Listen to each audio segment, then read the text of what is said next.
Pour être plus viril, ça prend plus de testostérone. J'en ai acheté à mon gym. Entre toi et moi, on le sait, là. Ce qui est important pour donner du plaisir, c'est la taille du pénis. Mon chum vient juste d'avoir 40 ans, puis il a un problème d'érection. Est-ce que c'est normal avec l'âge? Ben ouais, c'est connu. Les hommes ont plus de libido que les femmes.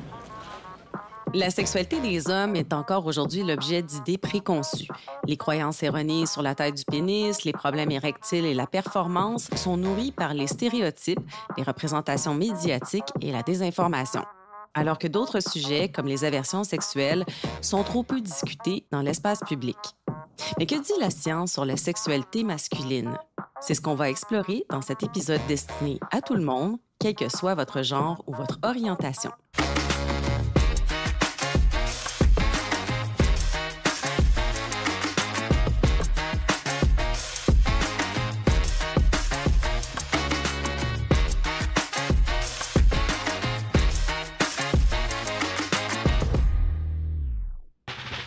Bonjour, ici Ève Baudin et bienvenue au Détecteur de rumeurs. Aujourd'hui, on démystifie des idées reçues sur la sexualité masculine avec David Lafortune, psychologue et professeur au département de sexologie de l'Université du Québec à Montréal, où il enseigne les approches cognitivo-comportementales et les méthodes de recherche.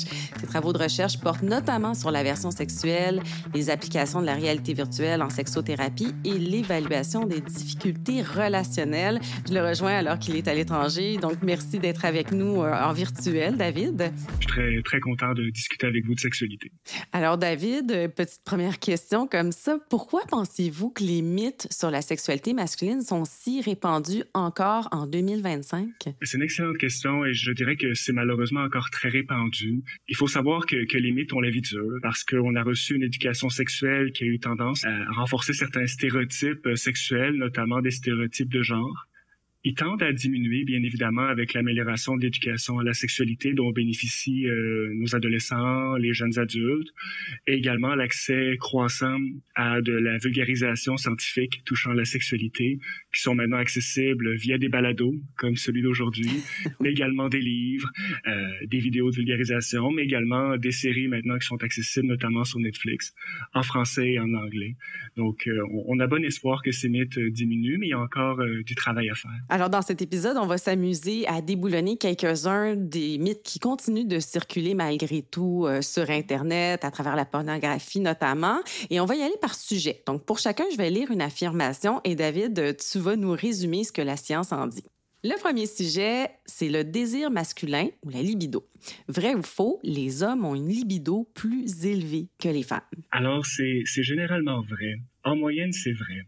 Il faut toutefois nuancer qu'est-ce qu'on entend par libido. Est-ce qu'on entend le désir sexuel spontané, la motivation à avoir des rapports sexuels? Est-ce qu'on parle de pulsion? Il n'y a pas vraiment de consensus scientifique, mais il y a quand même des études qui suggèrent que, en moyenne, les hommes pensent et fantasment plus souvent sur la sexualité. Ils ont tendance à éprouver plus souvent des effets au niveau sensoriel, au niveau du désir sexuel que les femmes, et vont avoir tendance à plus souvent se masturber que les femmes également. Le consensus scientifique qui commence à se dégager, c'est que ces différences-là de genre et de sexe s'expliquent par des différences au plan biologique, notamment hormonal, mais aussi au plan social, en fonction de comment on a été socialisé, éduqué dans l'enfance et l'adolescence. On sait comment les hommes et les femmes ne reçoivent pas la même éducation sexuelle encore aujourd'hui en 2025. Les jeunes garçons, les adolescents, c'est plus permis d'avoir des rapports sexuels un peu plus précoces, de se masturber, de parler de cette sexualité-là, alors que les femmes, la sexualité doit être plus cachée, privée. Mais c'est sûr que les femmes vont avoir tendance à intégrer que fantasmer, avoir du désir et l'exprimer, le rapporter, mais c'est moins autorisé. Et donc, on le retrouve, ce phénomène-là, cet impact-là, cette tendance, à travers les résultats des études empiriques qui sont réalisées. C'est important de rappeler que c'est une moyenne. Ce sont toujours des tendances moyennes dans une population.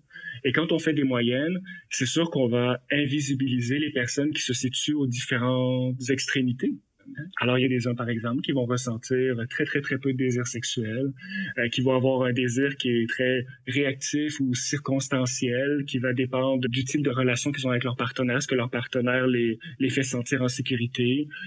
Certains hommes vont plus être réactifs à certains contenus pornographiques ou un film à la télé, une lecture érotique qui va générer du désir, vont être beaucoup moins dans un désir spontané.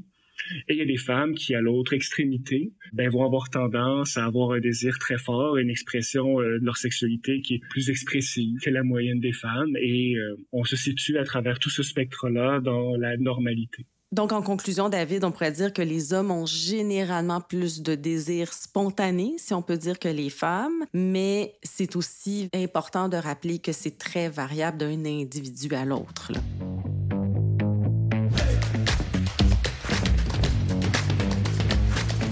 Passons maintenant au deuxième sujet qui fait couler quand même pas mal d'encre, la taille du pénis. Vrai ou faux, la taille et la forme du pénis sont essentielles à la satisfaction sexuelle. Alors, sujet effectivement très sensible. La réponse, c'est faux. La taille et la forme du pénis ne sont pas essentielles à la satisfaction sexuelle de l'individu et de son ou de sa partenaire. Mais toutefois, elles peuvent jouer un rôle. D'abord, la taille du pénis d'un homme, elle a rien à voir avec le plaisir sensoriel que lui va tirer de la masturbation des rapports sexuels. Au niveau sensoriel, il n'y a pas de différence. Il y a des recherches qui commencent à s'accumuler qui suggèrent toutefois que la taille du pénis, en particulier la circonférence, la largeur, peuvent avoir et influencer la satisfaction sexuelle féminine lors de la pénétration vaginale. Oui, donc la partenaire. Exactement. Notamment parce que certains pénis qui sont plus larges peuvent amener à une stimulation plus forte, justement, du point G, simplement dit, du clitoris interne de la femme. Cependant, bien évidemment, c'est pas le seul facteur à considérer dans le plaisir et la satisfaction sexuelle. Il y a les aspects relationnels, sensoriels, et la sexualité pénétrative vaginale n'est pas le seul acte sexuel qui procure du plaisir, si on parle uniquement dans des rapports qui sont hétérosexuels ou entre deux personnes de sexe différents. C'est sûr que ça invisibilise ici encore, quand on s'intéresse à des moyennes, des personnes qui vont rechercher des partenaires qui ont un pénis notamment en dessous de la moyenne pour différentes raisons. Pour des raisons esthétiques, on a tendance à valoriser dans notre société occidentale des pénis, notamment dans le contenu médiatique, les films pornographiques, des pénis qui sont au-dessus de la moyenne en disant que ça c'est esthétique et c'est beau, mais il y a des personnes qui vont valoriser des pénis d'autres tailles, notamment un peu en dessous de la moyenne. Des personnes qui vont les préférer également pour ressentir moins de douleur durant les rapports sexuels. Et également, il faut savoir qu'il y a des femmes et également des hommes pour qui recevoir la pénétration n'est pas le comportement sexuel qui procure le plus de plaisir et qui permet l'atteinte de l'orgasme. Bien sûr, c'est important ça aussi de le rappeler, en effet. Mais je suis curieuse, David, est-ce qu'on sait quelle est la taille moyenne des pénis? Est-ce qu'on a étudié ça? On a beaucoup étudié ça. Alors, on a quand même une estimation qui commence à être pas mal robuste. Et ce que les études, justement, vont suggérer, c'est qu'en moyenne, un pénis au repos mesure autour de 9 cm, alors qu'un pénis en érection, c'est autour de 13 cm. Toutefois, ces études-là ont des biais méthodologiques vraiment importants. Et le premier, c'est qu'elle se base sur des volontaires. Et c'est un bon point. C'est un facteur très important qui amène quand même à suggérer que possiblement la taille moyenne est peut-être même inférieure. Alors, qu'est-ce que c'est des volontaires? Des volontaires, c'est des gens qui vont se présenter dans un laboratoire. Alors, ce qu'on a tendance à voir, c'est que les personnes qui vont être volontaires là, ont en moyenne des pénis de plus grande taille que les personnes qui vont pas se présenter. Et d'autres études encore plus critiquables méthodologiquement invitent les personnes à auto-mesurer chez eux la taille de leur pénis. Alors, d'une part, la technique, la méthode doit être très standardisée, puis ça varie d'une personne à l'autre, la capacité à le faire de manière standardisée. Et généralement, les gens vont avoir tendance à arrondir au-dessus la taille de leur pénis. Alors, il faut être critique. C'est des chiffres qui nous aident des fois à nous situer. Est-ce que c'est vrai qu'il y a moins de différence entre la taille moyenne des pénis en érection qu'au repos? Alors oui, c'est vrai. Si vous regardez en fait une série d'hommes nus bien sûr, mais au repos, vous allez voir qu'il y a une grande variabilité quand même dans la taille, la largeur, la forme des organes génitaux. Lorsque ces mêmes hommes-là sont en érection, on va constater effectivement que la taille est relativement similaire. Et c'est d'ailleurs pour ça que la comparaison a un si gros impact chez les hommes, parce que les hommes hétérosexuels, leur base de comparaison, ça va être de voir d'autres hommes, par exemple, dans les vestiaires, sous la douche, au gym, par exemple, vont avoir tendance à se comparer à des pénis qui sont au repos. Et donc, se comparer, s'estimer par rapport à leur taille. Et ces hommes hétérosexuels-là, parce qu'ils ont des relations, imaginons, uniquement avec des femmes, vont pas avoir d'autres bases de comparaison que celle-ci, ou alors la pornographie. Et la pornographie, où les acteurs qui sont sélectionnés parce que ils ont des tailles de pénis qui sont très au-delà de la moyenne. Donc, ils vont se comparer à 1 ou 2% de la population masculine. Les hommes homosexuels, également les hommes bisexuels notamment, vont avoir d'autres bases de comparaison, qui vont être également leurs partenaires sexuels. Mais rappelons-le, la taille, la forme du pénis n'ont pas forcément une corrélation directe avec le plaisir de la partenaire ou le sien. Donc, je pense qu'en conclusion, on peut dire qu'il faut se méfier des représentations médiatiques qui donnent une idée erronée de la taille moyenne des pénis, ce qui peut entraîner de l'anxiété et une faible estime de soi, et rappeler que la taille n'est pas aussi importante qu'on le pense.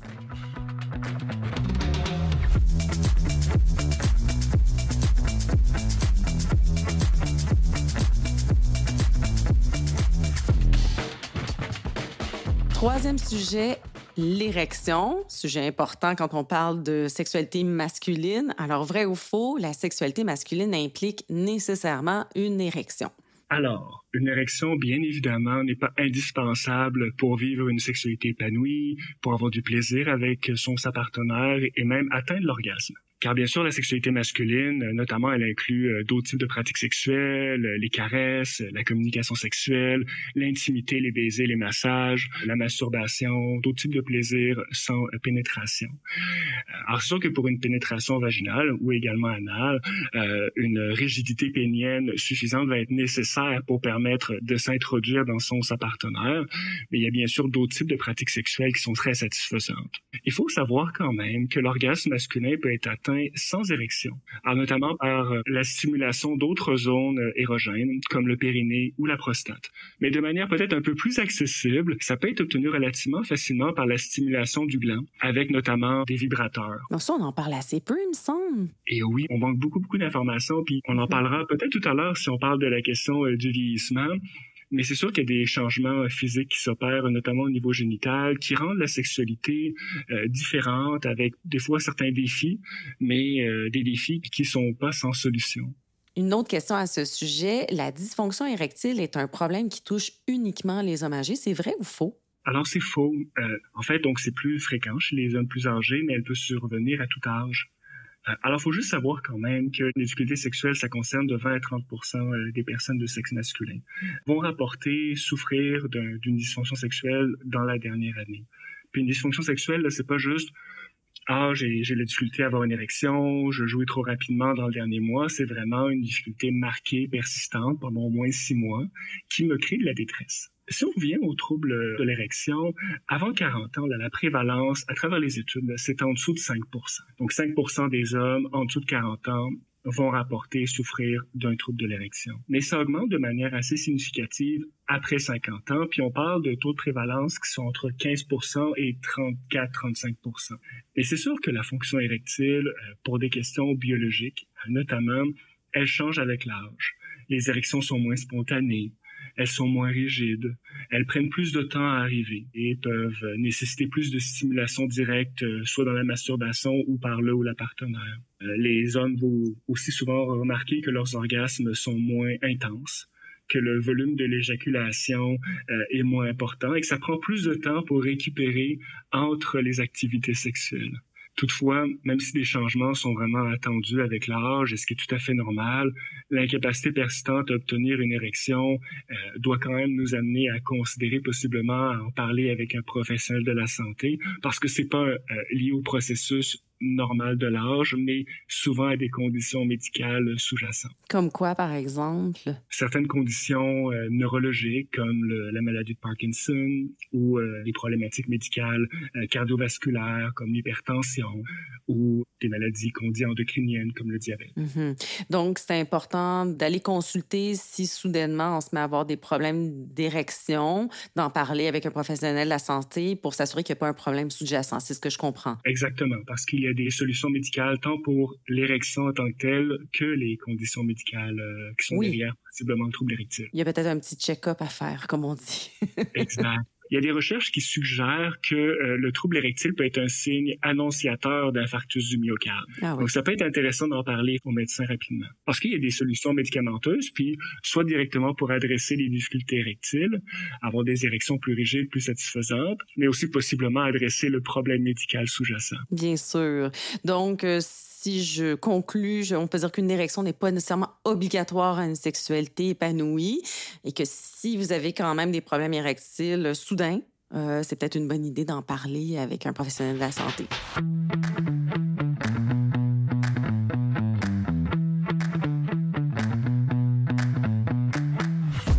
Donc, David, évidemment, quand on pense à la sexualité masculine, on pense aussi à l'éjaculation. On a tendance beaucoup à valoriser ou survaloriser l'éjaculation, sa quantité, la pression du jet comme un corrélat du plaisir sexuel masculin et de la virilité. Mais elle est valorisée, là encore, dans la pornographie. Des fois, c'est même pas la vraie éjaculation des acteurs porno qu'on voit, mais c'est souvent assez conséquent. Donc, bien sûr, les hommes qui vont avoir tendance à moins éjaculer en termes de quantité, avoir un jet moins fort, vont avoir des fois tendance à se questionner sur leur éjaculation, puis vont aussi se comparer aussi aux acteurs porno qui ont l'air, je dis bien ont l'air, de pouvoir tenir des dizaines, quinzaines, vingtaines de minutes en pénétration constante avant d'éjaculer. Et à se dire, oh mon Dieu, moi, j'ai un orgasme après le début de la pénétration au bout de 5 minutes, suis-je anormal? Il faut aussi savoir qu'il y a beaucoup d'hommes qui souffrent d'éjaculation qu'on dit retardée, ce qui veut dire que à l'autre extrémité, ils peuvent prendre 30, 40 minutes de stimulation directe à avoir un orgasme, peuvent tirer quand même beaucoup de plaisir de la sexualité et du plaisir de leur partenaire sans forcément avoir d'orgasme. Oui, c'est ça. Donc, ces personnes-là, si je comprends bien, c'est pas parce qu'elles n'éjaculent pas qu'elles n'ont pas de plaisir. Exactement. Il y a aussi des conditions médicales où il y a un orgasme sans éjaculation apparente. On va parler notamment de ce qu'on appelle d'éjaculation rétrograde. Un cas où finalement l'éjaculation, le sperme est redirigé vers la vessie. Oh là! Au lieu effectivement d'être expulsé par l'urètre. Ça doit être rare? C'est quand même rare et c'est souvent causé par une défaillance au niveau du sphincter urétral interne qui survient souvent suite à une chirurgie de la prostate. D'accord. En fait, ça résonne avec notamment une de mes préoccupations, notamment dans l'éducation auprès des patients et aussi du personnel médical, qui est celui des précautions face à l'usage des médicaments contre la dépression notamment et les troubles anxieux.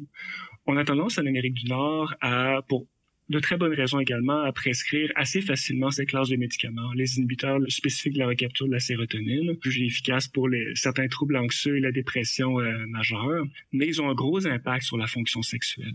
Ils ont tendance à accroître le moment où l'éjaculation arrive. Des fois, ça cause ce qu'on appelle de l'éjaculation retardée. Les personnes vont avoir une difficulté à éjaculer, même après 30 ou 40 minutes de stimulation directe. Vont avoir tendance à être engourdies aussi, notamment au niveau génital et aussi notamment au niveau des mamelons, au niveau des différentes zones érogènes.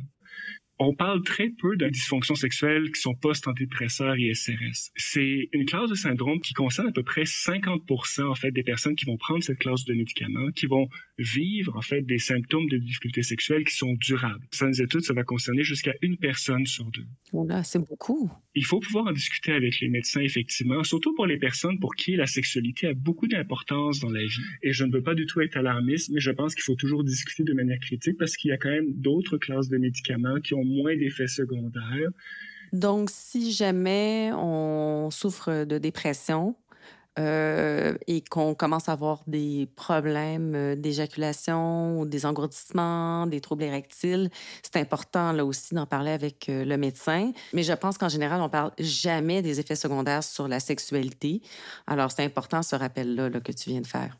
Et est-ce qu'on peut dire que l'éjaculation prématurée est un signe d'immaturité sexuelle? C'est souvent présenté comme ça. En fait, ce qui est vraiment intéressant, c'est que beaucoup de troubles sexuels, on se demandait d'où ils venaient, par quoi ils étaient causés. Au début du 20e siècle, beaucoup influencés notamment par les théories psychanalytiques, on conceptualisait les troubles sexuels et leurs causes comme le signe d'une immaturité psychologique. Alors bien sûr, aujourd'hui, je dirais, à répondre à la question, est-ce que l'éjaculation prématurée est causée par de l'immaturité sexuelle? C'est faux. En fait, c'est souvent une combinaison de facteurs, là encore, psychologiques et médicaux, notamment certaines conditions, facteurs neurologiques. Chez certains hommes qui souffrent d'éjaculation prématurée sont vraiment impliqués dans le trouble. Hein. On constate que chez les personnes qui souffrent d'éjaculation prématurée très, très, très sévère. Des personnes, par exemple, qui vont éjaculer après quelques secondes de stimulation directe ou même avant même d'être stimulés par son ou sa partenaire, vont éjaculer. Certains de ces hommes-là vont présenter ce qu'on appelle une hypersensibilité au niveau de leur récepteur de sérotonine dans le cerveau. Donc, c'est pas du tout ici une immaturité émotionnelle ou sexuelle. C'est d'ailleurs pour ça que certains médicaments qui sont prescrits pour la dépression et l'anxiété, comme les inhibiteurs spécifiques de la recapture de la sérotonine, commencent à être utilisés comme traitement de l'éjaculation prématurée sévère. Et peut-être un peu aider aussi les gens qui nous écoutent, une éjaculation prématurée, pour que ce soit un trouble, il faut vraiment que l'éjaculation, elle arrive en dessous d'1 minute de stimulation. Donc, c'est vraiment, et là, on va parler d'éjaculation prématurée, mais une éjaculation prématurée qui est sévère, elle se produit en deçà de 10-20 secondes après le début de la stimulation. On est loin des images de performance de la pornographie, là, encore, là. Exactement. Donc, quelqu'un qui éjacule après 5 minutes, c'est même pas considéré comme anormal, en fait. Au niveau médical, au niveau diagnostic, non. Alors là, j'ai parlé des facteurs biologiques, mais beaucoup des cas d'éjaculation qu'on dit prématurée ou trop rapide pour la préférence de la personne sont beaucoup causés par des facteurs psychologiques et comportementaux. Certains des hommes qu'on va rencontrer, notamment en thérapie, quand on s'intéresse à leur comportement sexuel, vont nous dire, ben moi, ce que je fais, c'est que je pénètre directement un partenaire, je fais beaucoup de va-et-vient très rapide parce que je pense que c'est ce qu'elle préfère. Mais ils vont pas du tout valoriser les préliminaires sexuels. Ils vont pas du tout être à l'écoute de la montée de l'excitation sexuelle en eux, et donc vont pas avoir un très bon contrôle éjaculatoire. Ils vont tellement être concentrés sur se dire « je dois pénétrer notre partenaire rapidement » qu'ils vont complètement oublier cette montée de l'excitation. Donc, c'est beaucoup d'apprentissage pour aider ces hommes-là qui vivent de l'éjaculation prématurée, la thérapie comportementale notamment, et même les manuels d'autotraitement. Donc, c'est des manuels qu'on donne à nos patients et qui parlent beaucoup d'éducation de la sexualité, qui valorisent beaucoup ce type de comportement plus orienté sur les préliminaires, faire des pauses durant la pénétration, montrent des taux d'efficacité énormes. On parle d'au-dessus de 80% d'efficacité thérapeutique. Wow. Donc, on réalise que dans beaucoup de cas d'éjaculation prématurée, c'est vraiment des causes comportementales, en fait, qui sont vraiment relatives à l'éducation sexuelle et qui peuvent complètement être revues, revisitées et critiquées avec de nouveaux types de comportements qui vont nous satisfaire, améliorer notre contrôle éjaculatoire et sans doute faire beaucoup plaisir à notre partenaire de voir qu'on se centre sur son plaisir à travers les préliminaires avant de passer à la pénétration. Mais c'est quand même super intéressant de souligner qu'il y a une solution à ça parce que j'imagine que l'éjaculation prématurée peut entraîner énormément de souffrance chez la personne puis éventuellement des problèmes avec son partenaire aussi. Donc, il y a une solution et ça fonctionne. Donc, si on veut recevoir un manuel d'auto-soin, vers qui on se dirige? Vers un sexologue? Vers son médecin de famille? Je dirais de rechercher un sexologue, bien évidemment, en première intention, ou alors un psychologue qui a reçu ou qui a développé une expertise dans le traitement des difficultés sexuelles. Davantage peut-être que le médecin, pas forcément par manque d'expertise, mais des fois par manque de temps. Et oui, il y a des solutions qui existent. Intéressant. Donc, conclusion, l'éjaculation précoce, prématurée, donc il y a des définitions bien claires pour ça. Et si vous en souffrez, il y a des solutions aussi et on invite les gens à se tourner vers un sexologue.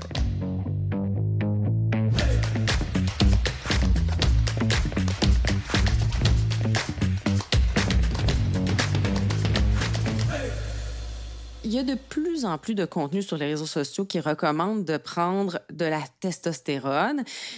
On a quelques questions à ce sujet. La première, c'est est-ce que la prise de suppléments de testostérone peut régler les problèmes de libido et les problèmes érectiles? La réponse rapide, non, ça ne peut pas régler les problèmes érectiles ou d'éjaculation ou d'autres types de problèmes liés à la fonction sexuelle directement. C'est relativement un fléau, la manière dont sur les réseaux sociaux qui sont non modérés, comme TikTok par exemple, on en arrive à faire la promotion de la testostérone, d'autres produits stéroïdes comme solution pour améliorer la virilité et la fonction sexuelle masculine. Alors c'est sûr que la libido, on en a parlé depuis le début, elle est influencée par de nombreux facteurs, notamment endocriniens comme la testostérone, mais également des facteurs psychologiques, sociaux et relationnels. Les hormones, c'est juste un élément parmi tous ces facteurs. Donc, l'augmentation de la testostérone n'augmente pas automatiquement la libido et les capacités sexuelles, mais elle peut quand même augmenter la libido. Mais ce qui se passe, en fait, c'est que les gens sur les réseaux sociaux vont commander des produits stéroïdes, la testostérone, soit parce qu'ils vont les commander en ligne. Mm-hmm. Donc, les gens vont pouvoir très facilement obtenir ces médicaments-là, sans forcément qu'il y ait des contrôles de qualité sur la nature du produit, mais dans tous les cas, aucun suivi médical qui va s'en suivre sur les taux de testostérone ensuite. Alors, pourquoi c'est important quand même de faire un suivi des taux de testostérone? C'est parce que d'abord, si on prend de la testostérone sur une longue période, il peut se développer ce qu'on appelle une atrophie testiculaire, ce qui veut dire que nos testicules vont réduire en taille. C'est pas ce qu'on souhaite, hein? C'est pas ce qu'on souhaite. Non. Même si des hommes vont dire que leur libido a été augmenté, certains hommes vont dire qu'ils ont développé des difficultés érectiles. Parce qu'un excès de testostérone peut causer une conversion accrue en oestrogène, qui, elle, peut entraîner un déséquilibre hormonal qui peut compromettre la réponse érectile. L'idée que je veux qu'on retienne aussi ici, c'est vraiment d'avoir un jugement éclairé, d'en parler à son médecin si on a des préoccupations relatives à notre désir sexuel. Et donc, les sexologues et les psychothérapeutes, les infirmiers également, peuvent être de très bons interlocuteurs. Donc, on ne s'auto-diagnostique pas un déficit en testostérone et on n'achète pas ça n'importe où. On n'en prend pas non plus sans véritable raison médicale et un suivi médical.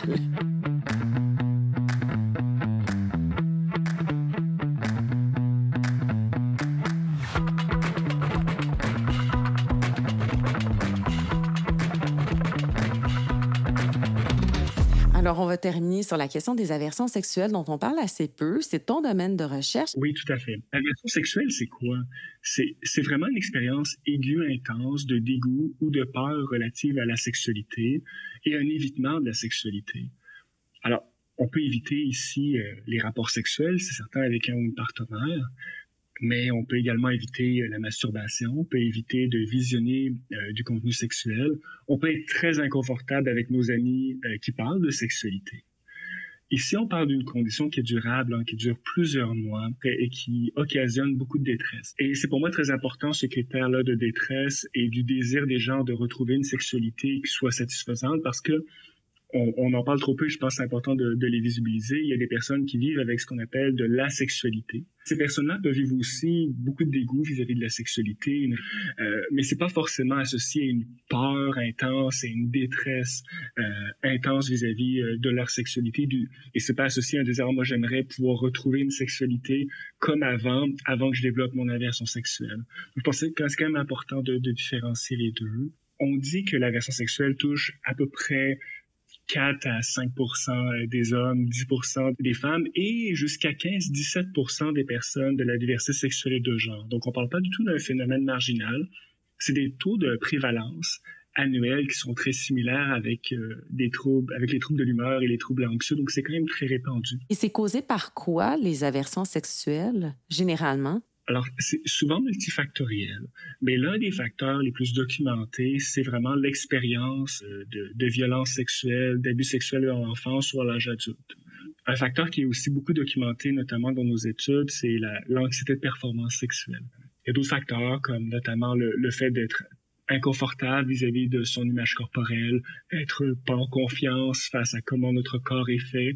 On a notamment beaucoup de personnes aversives qui vont avoir une sexualité, mais une sexualité qui se fait dans certaines conditions uniquement, notamment dans le noir, pour pas être vue par le ou la partenaire. Qu'est-ce qu'on peut faire? Parce que toi, ton approche, elle est particulière. Là. Tu impliques la réalité virtuelle dans le traitement de ces aversions-là. Oui, tout à fait. L'aversion sexuelle, une des approches qui marche le mieux, c'est ce qu'on appelle l'exposition progressive en thérapie cognitive et comportementale. En fait, le principe ici, c'est d'aider les personnes qui vivent de l'aversion sexuelle à se refamiliariser progressivement à la sexualité solitaire et avec partenaire, si c'est ce qu'ils désirent retrouver. Donc, on va leur proposer des exercices qu'on dit d'exposition. Ils vont, par exemple, on va leur proposer de commencer par visionner des images de sexualité, observer leur propre corps, d'abord pas excité, pas en érection, par exemple, se toucher, explorer leur corps, avant de passer à l'exploration de la sexualité avec un ou une partenaire. C'est efficace, mais ça présente beaucoup de limites, ce type de traitement. D'abord parce que beaucoup des personnes qui souffrent d'aversion sexuelle n'ont pas de partenaire sexuel. Oui, c'est vrai. On parle d'à peu près 35 à 50% en fonction des échantillons, qu'on parle de partenaires stables avec qui ils pourraient pratiquer cette sexualité progressivement, où ils se sentent en sécurité à l'explorer. Nous, bien sûr, en thérapie, ce qui fonctionne beaucoup pour les phobies aussi, c'est vraiment l'exposition en thérapie. Par exemple, les personnes qui vont vivre de l'anxiété sociale, on va les inviter à progressivement nous regarder comme thérapeutes dans les yeux, être plus affirmatifs. Donc, on va les aider à se désensibiliser face à ça. On va également pouvoir leur présenter des images. Par exemple, s'ils souffrent de phobie des araignées, on va pouvoir leur présenter des images d'araignées ou un film avec une araignée ou même ramener une araignée dans notre cabinet de consultation. On peut pas faire ça avec la sexualité, hein? Non, pour des raisons éthiques évidentes. Alors, pour toutes ces raisons-là, on a eu l'idée au laboratoire de développer des scénarios sexuels virtuels. Mon laboratoire s'appelle le laboratoire EROS, qui est le laboratoire d'études sur la réalité virtuelle, les outils sexo-technologiques et la santé sexuelle. Donc, on a développé des scénarios virtuels qui comprennent des scénarios de séduction dans des contextes sociaux, mais également des scénarios avec de la nudité progressive, un partenaire virtuel qui se dénude progressivement, qui commence à avoir une réponse sexuelle. Également des scénarios où un partenaire sexuel se rapproche de nous, commence à nous stimuler, à stimuler l'avatar, le personnage qui nous représente dans l'environnement virtuel à travers différents types de comportements sexuels, qui passent de la masturbation au sexe oral également et à la pénétration. Aussi pour refléter les différentes composantes de la sexualité individuelle. Donc, on veut pas forcément que les gens redéveloppent une sexualité normative axée sur la pénétration, mais on veut leur permettre aussi de pouvoir explorer les comportements sexuels qu'ils ont perdus. Donc, c'est un peu ça le principe derrière ce qu'on développe en laboratoire. Et j'imagine que ça se fait en même temps qu'une thérapie. Oui, effectivement. C'est vraiment dans un contexte standardisé et contrôlé. Et tout comme on ne dirait pas à nos patients en thérapie, regardez tel film pornographique, revenez-moi la semaine prochaine. Comme non. Effectivement. Nous, en fait, nos premières étapes de recherche, c'était d'abord de développer ces scénarios virtuels. On parle de scénarios en 3 dimensions comme une sorte de jeu vidéo. Ouais. Et donc, de développer des scénarios qui sont jugés comme réalistes pour les personnes avec de l'aversion sexuelle et qui sont capables d'activer leurs symptômes d'aversion sexuelle. Donc, on a d'abord testé ces scénarios-là et ce qu'on constate, c'est que les personnes qui ont cette condition-là vivent beaucoup plus de dégoût, de peur et même d'évitement sexuel que les personnes qui souffrent pas d'aversion sexuelle. Et l'étape à laquelle on est en ce moment, à travers nos différents projets pilotes, c'est d'évaluer l'efficacité de ces scénarios sexuels lorsqu'ils sont intégrés à la thérapie par exposition avec un thérapeute. Nos premières données pilotes suggèrent que jusqu'à 80% de nos échantillons ne présentent plus les critères diagnostiques du trouble. Et la prochaine étape, c'est un peu le standard en recherche clinique, c'est de réaliser un essai clinique randomisé contrôlé où on va comparer différentes modalités de traitement pour voir si le traitement en réalité virtuelle est plus efficace, notamment qu'un autre type de traitement pas en réalité virtuelle. Intéressant. Donc, on peut faire le lien avec tout ce dont on a parlé aujourd'hui, c'est-à-dire que c'est important de déboulonner tous ces mythes-là et certainement encore plus pour les gens qui souffrent d'aversion sexuelle. C'est des résultats que je trouve vraiment encourageants pour la suite. Mais vraiment à suivre, en tout cas, puis peut-être inédit. Moi, je n'avais jamais entendu parler de thérapie en réalité virtuelle pour les problèmes sexuels. En conclusion, on peut dire que si vous souffrez d'une aversion sexuelle, ben il y a des solutions, entre autres la thérapie, puis peut-être la chance de participer à l'étude que vous menez au laboratoire EROS. Alors, merci David d'avoir déboulonné tous ces mythes sur la sexualité masculine avec nous aujourd'hui. On rappelle que c'est important de s'informer auprès de sources fiables qui reposent sur des données scientifiques. David, est-ce qu'on peut te suivre sur les réseaux sociaux? Tout à fait, vous pouvez suivre nos travaux, leur progression, les dernières données du laboratoire sur la page Facebook du laboratoire EROSS. Donc, EROSS. Exactement. C'était le Détecteur de rumeurs, une production de l'agence Science Presse soutenue par le scientifique en chef et les fonds de recherche du Québec. Vous trouverez les références des études citées dans les notes du balado. Notre invité aujourd'hui, David Lafortune, psychologue et chercheur. À la recherche, Fanny Rohrbacher. À la réalisation, Claudie Fortier-Saint-Pierre. Au mixage sonore, Jonathan Doyon. À la production et à l'animation, moi-même, Ève Baudin. L'épisode vous a plu? Alors, je vous invite à vous abonner sur votre plateforme préférée et en parler à vos amis. Ça nous aide à poursuivre notre mission. On se retrouve au prochain épisode.